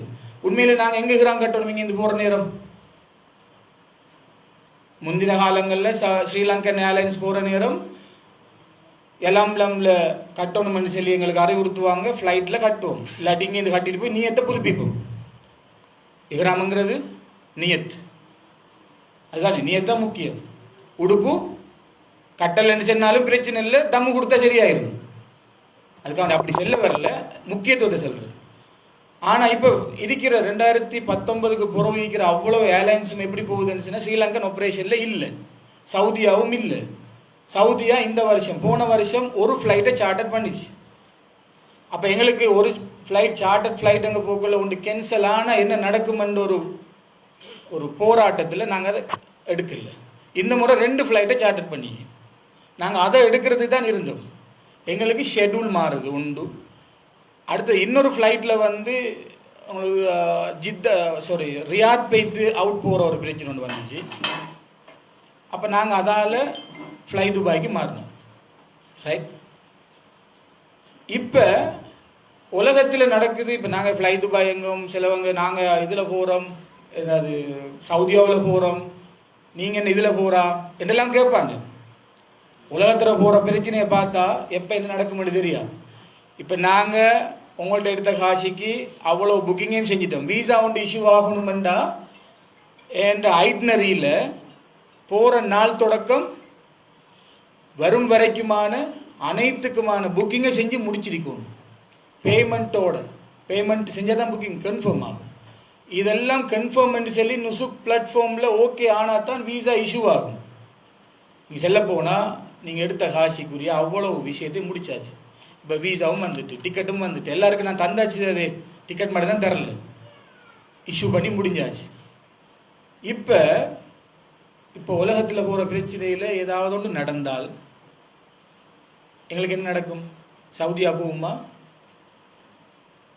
இல்லாட்டி ஃப்ளை துபாய் தான் போகுமா? அது அல்லாட நாட்டம். எதென்றாலும் அல்லாஹ் நாடினது தான் போகும். சில ஏஜென்சிகள் தூய நோக்கோட சில விஷயங்களை ப்ரொமோட் பண்ணால் இபாதத் ரீதியாக நியாயமாக கொள்ளலாம். ஆனால் உங்களுக்கு மத்தியிலையும் பேசியிருப்பாங்க. எனக்கு 2-3 தகவல்கள் கிடைச்சிச்சு. அப்படி என்றால் நாங்கள் 34 நாள் போகிறோம், நீங்கள் என்ன 25 நாள் 26 நாள், நாங்களும் 22.5 லட்சம். நீங்கள் நல்லா கவனிக்கணும். ஒரு ஃப்ளைட் ஷெட்யூல் அடிக்கடி பயணம் போகிறாக்கள், ஃப்ளைட்டோட சம்மந்தப்பட்டாக்களுக்கு நல்லா தெரியும். கடைசி ஹஜ்ஜுடைய விஷயத்தில் கடைசி நேரம் போகிறது இருக்குது, அது பீக். இப்போ எங்களுக்கு டிசம்பர் 1 வந்தால் ஏர் டிக்கெட் எடுக்கலுமா? இங்கே சரி போகிறேன்டா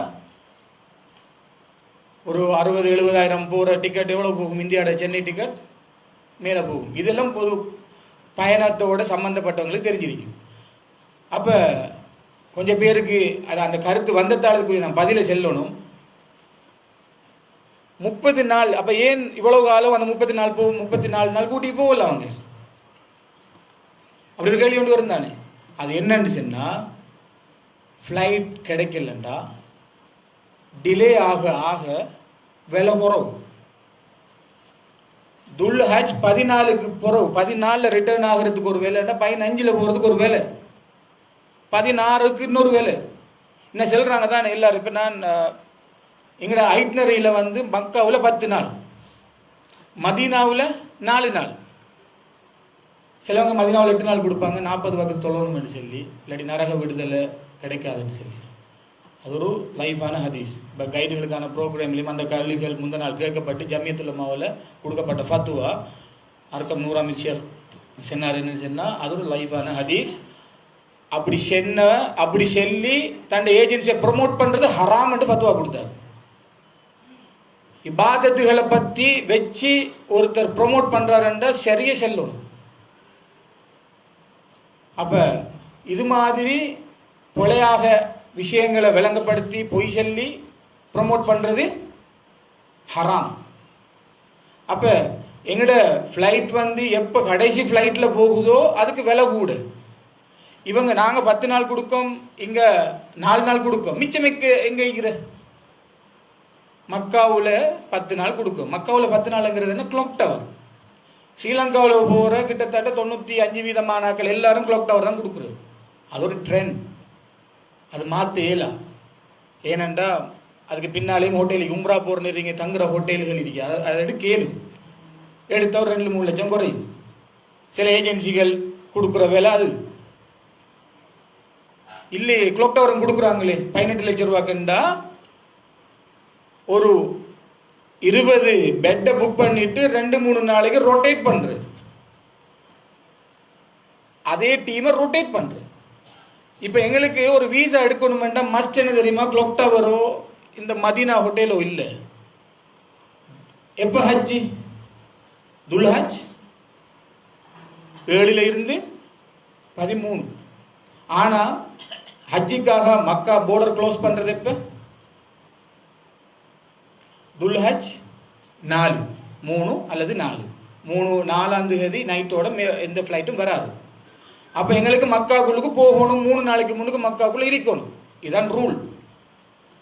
இப்போ தஸ்ரி, அதாவது லைசன்ஸ் ஹோட்டல் ஒண்டி, அதுதான் மக்கா ஹோட்டல். இந்த கிளாக் டவர் இல்லை, அது இருந்தால் தான் உங்களுக்கு வீசா மஸ்ட். அதுதான். இப்போ இந்த ஹோட்டலில் எத்தனை நாள் நிற்கிறேன்னு கேட்டால் செல்லுவாங்க. அவேர்னஸ் ப்ரோக்ராமில் ஹஜ் கமிட்டியால் சொல்லிப்பாங்க. அசீசியா ஹோட்டலில் அசீசியா ஹோட்டலில் 5 நாளைக்கு மேலே நிற்கக்கூடாது. போன முறை கொடுத்த ஷரத் கட்டளை அவங்கள்ட. இந்த முறை 6 நாள்.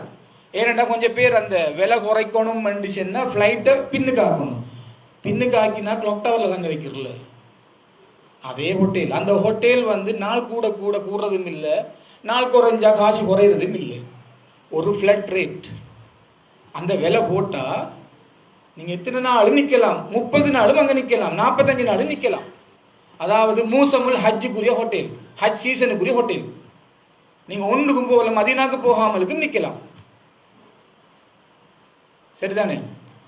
இப்போ 34 நாள் போகிறவர் இங்கே 10 அங்கே 8 கொடுத்தாருன்னா மிச்சம் எங்கே நிற்க போகிறார்? ஹஜ்ஜில் 6 நாள் கழிஞ்சா மிச்சம் எங்கே நிற்க போகிறார்? அசீசியா ஹோட்டல் நிற்க போகிறார். இவ்வளவுதான் சுருக்கம். இப்போ அசீசியா ஹோட்டல், அசீசியாவில் நீங்கள் நாங்கள் மக்காவில் என்று சொல்லி ஒரு டீம். இது கட்டாயம் மக்கள் விளங்கணும், ஹஜ்ஜிக்கு போகிறாங்க. இப்போ அக்கரபத்தில் அரசி அடி உண்டிக்கு, தக்காவாடி உண்டி. தக்காவாடி எங்கே? அக்கரபத்தா அட்டாரசியா? அக்கரபத்து அரசி அடி அக்கரபத்து தான். இப்போ கஅபத்துல்லா அமைஞ்சிருக்கிற இடத்துல இருந்து கிழக்கு பக்கம் தான் மினா அரஃபா இருக்கு. அந்த மினா அரஃபாவோட அண்டி இருக்கிற இடம் தான் அசீசியா. அசீசியா மக்கா, தக்காவாடி அக்கரப்பத்து மாதிரி. அசீசியா மக்கா. இன்னொரு பேர் சொல்லுவாங்க நாங்கள் அசீசியாவுக்கு போறல என்று சொல்லிட்டு மாப்தாவுக்கு போறோம். மாப்தா எங்க இருக்கு? வடக்கு பக்கம். ஈசானி மூலை என்று சொல்லலாம். மன்சூர் ஷாரா மன்சூரில் கொஞ்சம் பேர், நாங்கள் மக்கா மகா ஷாரா மன்சூர், கேட்ட ஷாரா மன்சூர், அது எங்கே இருக்கு? கிழக்கு மேற்கு பக்கம். இப்போ அந்த நாட்களில் நாங்கள் ஹஜ்ஜுடைய நாட்களில் உண்மையிலே எங்கே நின்ற நல்ல ரெண்டு இடத்து தான், ரெண்டு இடத்து அண்டிரிக்கணும். ஒன்று காபத்துல்லா வண்டிரிக்கணும். அப்படி இல்லையா ஹஜ்ஜுடைய அர்கான் எங்கே நடக்குது? மினா, மெயினா மினா. அரஃபா ஒரு நாள் போய் வந்துட்டு மினா வண்டிரிக்கணும். அவ்வளோதான். மினா வண்டிரிக்கிற பிரதேசம் தான் அசீசியா. அந்த அசீசியா பழைய காலத்தில் எப்படி இருந்துச்சுன்னா, பழைய காலத்தில் ஹோட்டல்கள் சும்மா அந்த அந்த நார்மல் ஃபெசிலிட்டிகள் குறைஞ்ச ஹோட்டல்கள். இப்போ அது ஒரு டவுன், அது பெரிய டவுன். அங்கே இருக்கிற நிறைய ஹோட்டல் இருக்குது, பில்டிங்குகள் இருக்குது, சர்வீஸ் அப்பார்ட்மெண்ட்டுகள் இருக்குது. அதில் நீங்கள் விரும்பின மாதிரி கஸ்டமைஸ் பண்ணி எடுத்துக்கொள்ளலும். இதெல்லாம் விலையை வச்சு கொஞ்சம் பேர் சொல்கிற நாங்கள் இருக்கிற மக்காவில் மிஸ்பலாவில் இருக்கிறோம். மிஸ்பலாட தூரம் எது வரைக்கும்? நீங்கள் எல்லாருக்கும் ஃபோன் இருக்குது, எல்லாருக்கும் மெப் இருக்குது, உள்ளுக்கு போய் பார்த்தா விளங்கும் மிஸ்பலா எங்கே முடியுதுன்னு பார்த்தா விளங்கும். மிஸ்பலா முடிகிறது அசீசியாட இடையில போகிற ஹைவேயோட முடியும். அந்த தொங்கலில் வைத்து வைப்பாங்க. இப்போ நான் கேட்குறேன்னு, ஒரு பக்கத்துக்கு நீங்கள் இப்போ உதாரணம் எங்களோட வீடு இருந்துச்சுன்னா ஆயிஷா பாலிகாவில் இருந்து மர்க்கஸுக்கு தொலை வருவீங்களா? ஒவ்வொரு தொகுத்தும் ஏழுமா நடந்து எத்தனை கிலோமீட்டர்? அது வரும் 2 கிலோமீட்டர். இப்போ என்ன செல்ற குற்றச்சாட்டுகள் செல்ற ஆக்கள் எப்படி இருக்கிறேன்னு சொன்னா, அந்த ரேடியஸ்ல இருந்து சுருக்க விலை கூட, பின்னுக்கு போக போக விலை குறைய. சரி, 3 கிலோமீட்டர் தூரத்தில் எப்படியும் எடுத்தாகும். அப்படி இல்லைன்னு சொன்னா அஜியாத் சைட்ல இருக்கிற எங்கட ரீபாக்ஸ் என்று சொல்லி ஒரு இடம் ஒன்று இருக்கு. 1.5 கிலோமீட்டர் தூரம் ஏத்தம் மலை ஃபுல்லாக ஏறி போகலும் உங்களுக்கு. நீங்கள் 3 கிலோமீட்டர் ஃப்ளாட் லைனில் நடக்கிறது மட்டும் தான், 1.5 கிலோமீட்டர் ஏறி போகிறது மட்டும் தான். அப்போ 5 பக்கத்தும் உங்களுக்கு போகலுமா? போகலாம். ஆகவே அந்த காலங்களில் தொழுறதுக்குரிய இடத்தோட முசல்லாவோட ஹஜ்ஜுக்கு ப்ரிப்பேர் ஆகிற நேரம், அந்த நேரத்தில் ஒரு கன்வீனியன்ட்டான இடம் ஒன்று எடுக்கிறதுக்காக தான் அசீசியாவுக்கு போகிறேன். இதுதான் சப்ஜெக்ட், எல்லாருமே போகிறேன். இப்போ கொஞ்சம் பேர் என்ன செய்வாங்க, முந்தி போறாக்கள் கிளாக் டவரில் நின்றுட்டு மதீனாக்கு போய் திரும்ப ஹஜ்ஜுக்காக அந்த இடத்துக்கு வருவாங்க. அடுத்த செட் இந்த கிளாக் டவரில் நின்ற டீம் மதீனாக்கு போகிற நேரம் ஹஜ்ஜுக்கு பயணத்தை ஆரம்பித்து போவாங்க கிளாக் டவருக்கு. அந்த பயணத்தை நாங்கள் போகிறோம். அடுத்தது ஹஜ்ஜையும் முடிச்சு போயிறங்க கிளாக் டவர் எல்லாம் இல்லை, இந்த அசீசியா ஹோட்டல் நின்று ஹஜ்ஜை டிரெக்டாக முடிச்சுட்டு அதுக்கு போகிறது தான் கிளாக் டவர், அதுக்கு போகிறது தான் மதீனா. இது போன முறை நாங்கள் போன மெத்தட்.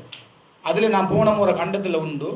ஹஜ்ஜி முடிஞ்ச உடனே எல்லாருக்கும், எதுக்கு எல்லாருக்கும் சாட்சியாக இருக்கு, ஹஜ்ஜி முடிஞ்ச உடனே எல்லாருக்கும் ஊருக்கு போகணும் என்ற ஒரு எண்ணம் வரும். சரி, அதனால ஆனால் அவ்வளவு மதீனா போனால் என்ன பொறுத்தளவில் அந்த மதீனாவுக்கு போய் 10 நாளை முடிச்சுட்டு திரும்ப மதீனாவுக்கு போய் மீகாத்தை தாண்டி திரும்ப போயிட்டு திரும்ப வரணும். அதில் சில இஃப்திலாஃபுகள் இருக்கிறதாக நான் அதை ஃபீல் பண்ணுறேன். அது இந்த முறையும் இந்த ப்ரோக்ராமில் கேட்கப்பட்டுச்சு ஜமியத்துல் உலமாவில். அவங்க சொன்னாங்க, ஒரு ஆள் ஹஜ்ஜுடைய இஹ்ராத்தோட போய்த்து தவாஃப் உம்ரா ஹஜ்ஜுடைய உம்ரா முடிச்சுட்டு திரும்ப நீங்கள் மீகாத்தை தாண்டுறீங்கன்றா பிரச்சனை இல்லை. ஆனால் திரும்பி வரும்போது நீங்கள் என்னத்துக்கு வாரீங்க? இப்போ ஹஜ்ஜுடைய நியத்து. அதனால் ஹஜ்ஜுடைய உம்ராவுடைய நியத்தோட ஒரு ஆள் உள்ளுக்கு வாரவர் டைம் கட்டணும். இல்லைன்னு சொன்னால் அது ஹராம் என்றா தம்மு கொடுக்கணும். குர்பான், ஹஜ்ஜுடைய குர்பான் என்ன? ஹதி தம்மு ஷுக்குர். அது இஹ்ராத்தை கலத்துறதுக்காக கொடுக்கறது இல்லை. சில மௌலவிமார் அப்படி ஒரு கைட் பண்ணுவாங்க. அது அல்லாட கட்டளை. எங்கட ஒரு திருப்திக்காக நாங்கள் அப்படி ஒரு எடுக்கிறது. அப்போ கிரான்ல அதுலேயும் ஹதி கொடுக்குறது தானே. அப்போ இஹ்ராம் களத்துலையே அப்படி என்ற அர்த்தம். அதில் ஆப்ஷன் ஒன்று இருக்கு. தவாஃப் உம்ரா செய்கிற நேரம் ஷை செய்ய செய்யாமல் விடலாம், தவாஃபுல் இஃபாலாவில் செய்யலாம் என்ற மாதிரியான ஆப்ஷன். அதுக்காகத்தான் நாடு கொடுக்குறாக்கும் ரெண்டும் எடுக்கலாம். ஆனால் அப்படி எடுக்க போடாது. ஏனென்றால் அதுக்கு முழு காரணம் அல்லாஹ்வோட கட்டளை. இந்த முறை இப்படித்தான். இப்போ கொஞ்சம் பேர் சொல்லுவாங்க, நாங்கள் நேரத்தோட ஹஜ்ஜிக்கு கிளாக் டவருக்கு போனால் தான் இத்தனை தவாபு செய்யலாம், அமலை செய்யலாம், ஹஜ் கௌபத்துல்லா படிக்கலாம். உங்களுக்கு தெரியுமா, நாங்கள் இப்படி செஞ்சோம், இப்படி எல்லாம் பயான் வரும். இதை இந்த மெத்தட்லேயும் செய்யலாம். இப்போ ஹஜ்ஜிக்கு முன்னு தான் போகிறோம், நாங்களும் 10 நாள் நிற்க போகிறோம். ஷேக் சொன்ன மாதிரி நீங்கள் அதுக்கு ஏன் போகிற ஹஜ்ஜிக்கா? அதுக்குள்ளே ஹஜ்ஜிக்கு போகிறதுக்கு அங்கே போக தேவையில்லை. நாங்கள் ஹஜ்ஜிக்கு போகிற நேரம் அந்த கௌபத்துல்லாவை யூஸ் பண்ணுறதுக்காக. இப்போ நாங்களுக்கு 5 வேளை தொழுகிறோம் தானே, தொழுகிறதுக்கு என்ன நன்மை? எத்தனை நன்மை? அல்லாஹ் தொழுகிறதுக்கு எத்தனை நன்மைன்னு சொல்லி அப்படி தொழுகிறது தான் தொழுகணும் கட்டாயம். ஆனால் நன்மை கட்டாயம் தொழணும். தவாஃபுக்கு எத்தனை நன்மை? சில ஹதீஸ்கள் வரும் 120, பார்க்கறதுக்கு 50, இப்படிலாம் சொல்லுவாங்க. ஒரு ரஹமத்து இறங்கும்ண்டு, அது லைஃபான ஹதீஸ். ஆனால் நாங்கள் லைஃப் எல்லாம் முட்டுட்டு போகலாம். அமல்களை ப்ரமோட் பண்ணுறதுக்காக யூஸ் பண்ணணும். ஆனால் இன்னொருத்தர் நீங்கள் அதை செய்யலைன்னு சொல்லி சொல்லக்கூடாது. இப்போ நான் நேரத்தோட எங்களோட ஜமியத்துல் உலமாவில் ஒரு ஃபத்வா கொடுத்தாங்க தானே, அந்த 40 வக்து மதீனாவில் தொழலன்னு சொன்னால் உங்களுக்கு நரக விடுதலை கிடைக்காதுன்னு சொல்லி. அது லைஃபான ஹதீஸ். ஆனால் தொழுதா நல்லம் தானே இல்லையா? அது மாதிரி நல்ல பாயிண்ட் ஒன்று வந்தா என்ன, தவாஃப் சம்பந்தமா எனக்கு மிஸ் ஆயின துண்டு தான் ஞாபகப்படுத்திட்டு போறேன். தவாஃப் உண்டா என்னண்டா அது தொழுகை தான், தொழுகைக்கு சமன். ஹதீஸ் அப்படியே வரும், அத்தவாஃப் ஹவுலல் பைத் மிஸ்ல சலா, அது தொழுகையே போகணும். ஏன்னா நீ ஒழுவோட தான் தவாஃப் செய்யணுமே, ஒழுவோடு தான் தவாஃப் செய்யணும். எனவே அத்தவாஃபு ஹவுலல் பைத் மிஸ்ல சலா இல்லா அன்னக்கும் தத்தக்கல்லமூன ஃபீஹி. ஆனால் அங்கனைக்கு தொழுகையில பேசல, இதில் பேசலும் அப்படியே வந்துட்டு ஃபமன் தக்கல்லம ஃபீஹி ஃபலா எதக்கல்லமன்ன இல்லா பிஹைர் ரவாஹு திருமிதி. அதில் நீங்கள் பேச வேண்டி வந்தாலும் நல்லதையே பேசுங்க. எனவே ஒழு முறிஞ்சா தவாஃப் இல்லை, திரும்ப ஒழுவெடுத்து ஸ்டார்ட் பண்ணணும். அப்போ என்னண்டா தவாஃபுன்ற அப்போ காபத்துல்லால செய்கிற தொழுகைக்கு சமனான ஒரு இபாதத் தான் தவாஃப் உண்டு. எனவே தான் அதிகமாக அங்கே என்ன வேற எங்கேயுமே தான் தவாஃப் செய்யலை. அதுக்காக தான் நான் ஞாபகப்படுத்தினோம். ஜஸாக்குல்லா ஹைரன். அதில் அந்த ஓர் 8க்கும் பாவம் மன்னிக்கப்படுற நன்மை வாரன்ற வேற ஹதீஸ் எல்லாம் மீக்குது. இங்கே விளங்க வேண்டிய என்னண்டா தவாஃபுன்றதே தொழுகைக்கு சமனான ஒரு இபாதத், ஒழுவோடு செய்ய வேண்டிய ஒரு இபாதத். ஜஸாக்குமுல்லா ஹைர். உண்மையிலேயே ஹஜ்ஜுடைய வணக்கம்ங்கிறது எந்த வணக்கத்திலும் இல்லாத எஹ்திலாஃபுகள் நிறைஞ்சிருக்கிற ஒரு வணக்கம்தான் ஹஜ்ஜுடைய வணக்கம். மற்ற அமல்கள் மற்ற கடமைகள் நிறைய இமாம்கள் ஒருமித்த கருத்தோட சில விஷயங்களை முன்வைப்பாங்க. ஹஜ்ஜுடைய விஷயத்தில் ரசூலோட காலத்திலே அது வந்திருக்கு. அதனால தான் ரசூலுல்லா ஃப்ளெக்சிபிலிட்டியை தான் விரும்பினார். அதாவது துல் ஹஜ் 10ஆம் நாள் கிரியை ரெண்டு சேர்ந்தா என்ன, மினா உள்ள கல்லடிக்கிற, அதாவது அரஃபா முடிச்சுட்டு அங்கே போகிறது, மினாக்கு கல்லடிக்க போகிறது. அடுத்தது குர்பான் கொடுக்குற, அடுத்தது முடியம் அளிக்கிற, அடுத்து தவாஃபுல் இஃபாலா. இது 10ஆம் நாள் கிரியை. இதை முன்னுக்கு பின்னுக்கு செய்யலாமான்னு கேட்டால் ரசூலுல்லாட காலத்தில் நடந்துச்சு. எல்லாத்துக்கும் ஆமன்னு சொல்லி அதுக்கு ஃபத்வா கொடுத்தார். அதுக்குத்தான் ஹஜ்ஜி பயணத்தின் போது முக்கியமாக செல்லப்படுறது என்ன தெரியுமா? ஒரு ஹதீஸ் ஒன்றிக்கு தான், நீங்கள் அந்த ஜம்மியத்துல் உலமா பயான்களுக்கு நிறைய போய்ப்பீங்க.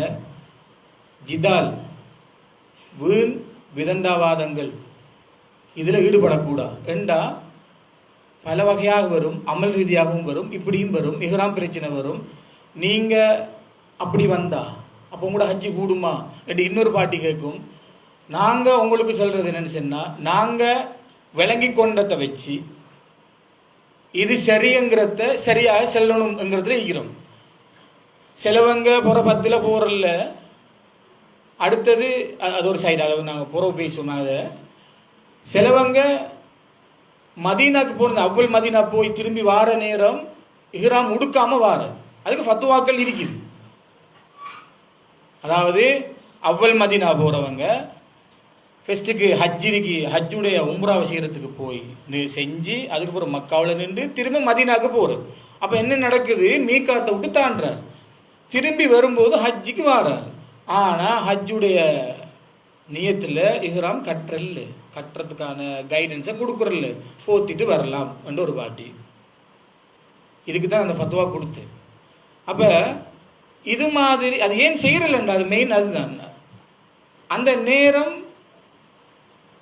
இப்போ டெக்ஸியில் நீங்கள் போனால் விளங்கும், ஒரு 20 ரியால் எடுக்கிறது ஹஜ்ஜி நெருங்குற நேரம் 200 ரியால் வரைக்கும் போகும். சும்மா டெக்ஸியில் இந்த ஹரத்துக்கோ இல்லாட்டி ஒரு கடைக்கோ போகிறதுக்கு டிரான்ஸ்போர்ட் சார்ஜ் அப்படியே வரும். ஆகவே இவங்க வார நேரம் பார்டர் க்ளோஸ், அங்கே இருக்கிற வாகனங்கள் மட்டும்தான் யூஸ் பண்ணலாம், வெளியே ஒரு வாகனம் வரையலாம், தஸ்ரீரிக்கணும். சில நேரம் பச்சை டெக்ஸிலாம் போகணும் எல்லாம் இப்படியே போனால் அவங்களுக்கு சொல்லித்தராது. அதில் வாகனங்களில் விலை கூடிய இந்த டெக்ஸி ரேட் கூடின என்ன நடக்கும்? இப்போ பஸ் ஒன்று எடுத்துட்டு உங்களெல்லாம் உம்ரா கூட்டிக்கு போகணும். எப்படி போகிற? சல்லியே செலவழிக்கணும், வார ப்ராஃபிட்டை செலவழிக்கணும், விருப்பம் இல்லை. இதை நல்லா விளங்கணும். இதில் குறைபாடு வச்சு உழைக்கணும் இல்லை. அப்படி உரைக்காங்கன்னு சொன்னால் அவங்க கேள்வி கேட்டுக்கொள்ளணும் அவங்கள. அதுக்காகத்தான் இந்த போத்திரத்தை கொண்டு வந்து, அதில் ஒரு ரீசன். ஆகவே அல்ஹம்துலில்லாஹ் நீண்ட நேரம் இதை நாங்கள் பேசிட்டு இருக்க இயலாது. சில கருத்துக்களை எனக்கு இப்படி 2-3 இடத்துல வந்ததால தான் இதுக்குரிய பதிலை நான் லைவ்லையும் கொடுக்கணுன்றதுக்காகத்தான் இந்த பதிலை நான் கொடுக்குறேன். எல்லாரும் மன்னிக்கணும், மிச்ச நேரம் ஆகிட்டு நாங்கள் அடுத்தது சாப்பாட்டுக்கு நேரம் ஆகிட்டு. ஏதாவது கேள்வி பதில்கள் இருந்தால் நீங்கள் கேட்டுக்கொள்ளுங்க. ஒரு 15 மினிட்ஸ் நாங்கள் அதோட சாப்பாடு ஆரம்பிப்போம். அடுத்து எங்களோட பயணத்தோட நான் எங்களுக்கு எல்லாத்தையும் எங்களோட குரூப்புகள் எல்லாத்தையும் ஷேர் பண்ணிக்கிறேன். இன்ஷா அல்லாஹ் ஏதாவது டவுட் இருந்தால் நாங்கள் பேசிக்கொள்வோம். இதில் வேறு அதிகமாக சில டவுட்டுகள் இருந்தால் நீங்கள் கேட்டுக்கொள்ளலாம். எங்களோட பயண ஒழுங்குகள், பேசப்பட்ட விடயங்கள், ஏதாவது டவுட் இருந்தால் கேட்டுக்கொள்ளலாம்.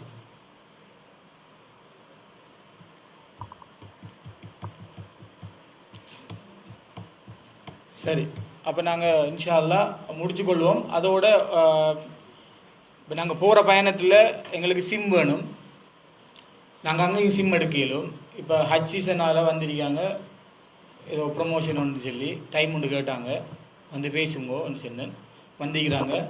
இன்ஷா அல்லாஹ் உங்களுக்கு அது என்ன அது நாட்டம் இருந்தால் அதை செய்யுங்கோ, இல்லாட்டி அங்கே போய் எடுக்கலாம் இன்ஷா அல்லாஹ். அஸ்ஸலாமு அலைக்கும்.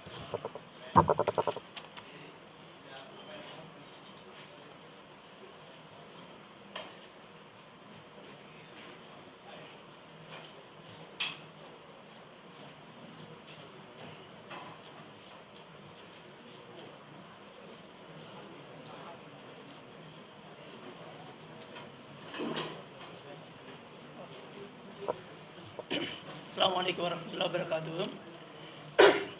நாங்கள் ஹஜ் கம்பெனியால் வந்திருக்கிறோம். இதுக்கு முதல் நாங்கள் இங்கே சிம் செஞ்சதில்லை. இந்த ஹஜ்ஜிக்கு பிறகு தான் நாங்கள் இங்கே சிம் செய்கிறதுக்கு வந்திருக்கிறோம். ரோமிங் பேக்கேஜ் தான் அதுக்கு மிச்ச நேரம் எடுக்க விரும்பலை. உங்களுக்கு வந்து வாட்ஸ்அப் பாவச்சு கொள்ளையிலும், இந்த விபிஎன் ஒன்று போடாமல் நீங்கள் வாட்ஸ்அப் பாவச்சு கொள்ளையிலும். எங்களோட சிம்மில் வந்து 2 பேக்கேஜ் இருக்கும். ஒன்று இங்கே நாட்டில் பாவிக்கிறதுக்கு உங்களுக்கு 779 ரூபாயோட பேக்கேஜ் ஒன்று போட்டு தருவோம். அடுத்தது அவங்களுக்கு அங்கே போயிட்டு பாவிக்கிறதுக்கு 30 GB 6000 ரூபாயோட பேக்கேஜ் ஒன்று போட்டு தருவோம். அவங்களுக்கு என்ன பிரச்சனை வந்தாலும் நாங்கள் போகிறோம். இடையில வேலை செய்யலை, இல்லாட்டி கவரேஜ் பிரச்சனை எதுவாக இருந்தாலும் நாங்கள் கம்பெனி சைட்டால் இருந்து உங்களுக்கு எல்லா சப்போர்ட்டும் தருவோம். ஏன்னா ஸ்ரீலங்காவில் வந்து எட்டிசாலட்டுங்கிறது ஒன்று இருந்துச்சு, அது அதுக்கு பிறகு ஹச்சோட தான் சேர்ந்துச்சு. அப்போ அவங்களோட நெட்ஒர்க்கால தான் இந்த பேக்கேஜ் தராங்க. அப்போ உங்களுக்கு எல்லாம் சேர்த்து மொத்தமாக காஸ்ட் ஆக போது 6500 ரூபா தான். அவங்களுக்கு 30 நாள் தாராளமாக பாவிக்கிடும். அதே மாதிரி எந்த பிரச்சனை வந்தாலும் நாங்கள் இன்ஷா அல்லாஹ் பொறுப்பாகிறோம். நீங்கள் எங்களுக்கு ஒரு வாட்ஸ்அப்பில் ஒரு மெசேஜ் ஒன்று போட்டால் மட்டும் போதும். 24 மணி நேரம் நாங்கள் உங்களுக்கு சப்போர்ட் பண்ணுறதுக்கு நாங்கள் இருக்கிறோம். நீங்கள் அதை பற்றி யோசிக்கவும் தேவையில்லை. உங்களுக்குரிய எல்லா ஏற்பாடுகளையும் நாங்கள் செஞ்சு தருவோம் இன்ஷா அல்லாஹ். இதோட அடுத்ததாக வேண்டி துவாவதற்காக வேண்டி ஹஸரத் அவங்கள இருக்கிறோம்.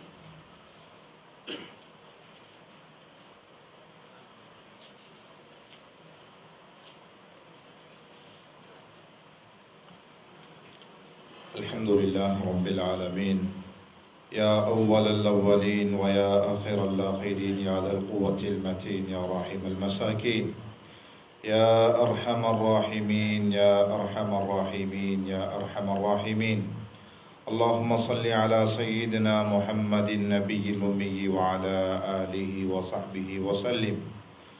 யா அல்லா ரப்பி ரஹ்மானே, எங்களுடைய பாவங்களை மன்னிப்பாயாக. யா அல்லா, புனிதமான அமலுக்காக நாங்கள் நியத்து வைத்து தயாராகி கொண்டிருக்கிறோம். யா அல்லா, இந்த நிகழ்வை நீ பொருந்திக் கொள்வாயாக. எங்களுடைய ஹஜ்ஜுகளை ஹஜ்ஜன் மபரூராக, உன்னிடத்திலே ஏற்றுக்கொள்ளப்பட்ட ஹஜ்ஜாக யா அல்லா பரிபூரணமாக செய்வதற்குரிய எல்லா விதமான சாதகமான சூழல்களை தருவாயாக. எங்களுடைய பிரயாணங்களை பாதுகாப்பான பிரயாணங்களாக ஆக்குவாயாக. யா அல்லா, எங்களுடைய உடல் ஆரோக்கியத்தை யா அல்லா நீ யா அல்லா ஆரோக்கியமான சிறந்த உடல் ஆரோக்கியத்தை தருவாயாக. யா அல்லா ரப்பி ரஹ்மானே, யா அல்லா, எங்களுடைய குடும்பத்தில் எங்களுடைய தாய் தந்தையர்கள், சகோதர சகோதரிகள், பிள்ளைகள், குடும்பங்கள் எல்லோரையும் விட்டுவிட்டு உன்னுடைய அழைப்புக்கு பதில் செல்வதற்காக யா அல்லா பெருமதியான வியர்வை சிந்தி சம்பாதித்த லட்சக்கணக்கான பணங்களை செலவு செய்து இந்த அமலுக்காக நாங்கள் தயாராக இருக்கிறோம். ரஹ்மானே, எங்களுடைய இந்த அமலுடைய கூலியை பரிபூர்ணமாக இம்மையிலும் மறுமையிலும் எங்களுக்கு தந்தருள்வாயாக. யா அல்லா, யா அல்லா, இந்த ஹஜ்ஜுடைய யா அல்லா வழிகாட்டி நிறுவனத்தை நீ பொருந்திக் கொள்வாயாக. அவர்களுக்கு மன தூய்மையுடன் இந்த செயலை செய்வதற்கு அருள் செய்வாயாக. யா அல்லா, யா அல்லா, சேவை நோக்கோடு பல சிரமங்களுக்கு மத்தியில் யா அல்லா கடந்த காலங்களிலே மிக சிறப்பாக செய்து கொண்டிருக்கிறார்கள். ரஹ்மானே, இன்னும் இந்த சமூகத்துக்கு நிறைய சேவைகளை செய்யக்கூடிய மனநிலையும் வசதி வாய்ப்புகளையும் யா அல்லா அவர்களுக்கு ஏற்படுத்தி கொடுப்பாயாக. யா அல்லா ரப்பி ரஹ்மானே, இரக்கம் உள்ளவனே, யா அல்லா, எங்களுடைய பிரயாணங்களிலே ஹைறுகளையும் நலவுகளையும் ஆக்குவாயாக. எங்களுடைய பட்டோலைகளிலிருந்து சகல விதமான பாவங்களும் மன்னிக்கப்பட்ட நிலைமையில் யா அல்லா நாடு திரும்புவதற்கு உதவி செய்வாயாக. நாட்டுடைய உலகத்துடைய சகல நிலைகளையும் யா அல்லா எங்களுக்கு சாதகமாக்கி தருவாயாக. உலகத்திலே சமாதானத்தை ஏற்படுத்துவாயாக. எங்களுடைய சந்ததிகளுக்கும் ஹஜ்ஜுடைய பாக்கியத்தை கொடுப்பாயாக. உங்களுடைய பெற்றோர்களுக்கும் ஹஜ்ஜுடைய உம்ராவுடைய பாக்கியங்களை கொடுப்பாயாக. யா அல்லா, இந்த நிகழ்வை நீ ஏற்றுக்கொள்வாயாக. اللهم تقبل منا ما كان صالحا وأصلح لنا ما كان فاسدا. اللهم اجعل هذه الجمعة برحمتك يا أرحم الراحمين يا أرحم الراحمين. இந்த ஒன்றுகளை பொருந்திக் கொள்வாயாக. யா அல்லாஹ், எங்களுடைய துஆவை உனது தனிப்பெரும் கிருபையால் ஏற்றுக்கொள்வாயாக. வஸல்லல்லாஹு அலா சய்யிதினா முஹம்மத் وعلى آله وصحبه وسلم. سبحان ربك رب العزة عما يصفون وسلام على المرسلين والحمد لله رب العالمين.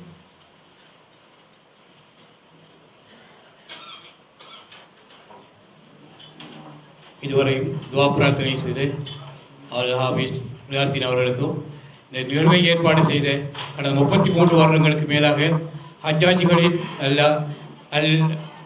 வழிகாட்டலின் மூலம் சிறந்த சேவை வழங்கி கொண்டிருக்கும் ஹாஜி டவல்ஸ் நிறுவனத்திற்கும் இந்த ஏற்பாடு குழுவினருக்கும் இதன் மூலம் ஹஜ்ஜி செல்ல இருக்கின்ற ஹஜ்ஜாஜிகளுக்கும் இந்த நேரத்தில் நன்றிகளையும் வாழ்த்துக்களையும் தெரிவித்துக் கொண்டு இத்துடன் செலவாத்துடன் இந்த நிகழ்வு இத்துடன் நிறைவேறுகிறது. மீண்டும் மற்றொரு நிகழ்ச்சியை சந்திப்போம். அஸ்ஸலாமு அலைக்கும் வரஹ்மத்துல்லாஹி வபரகாத்துஹு.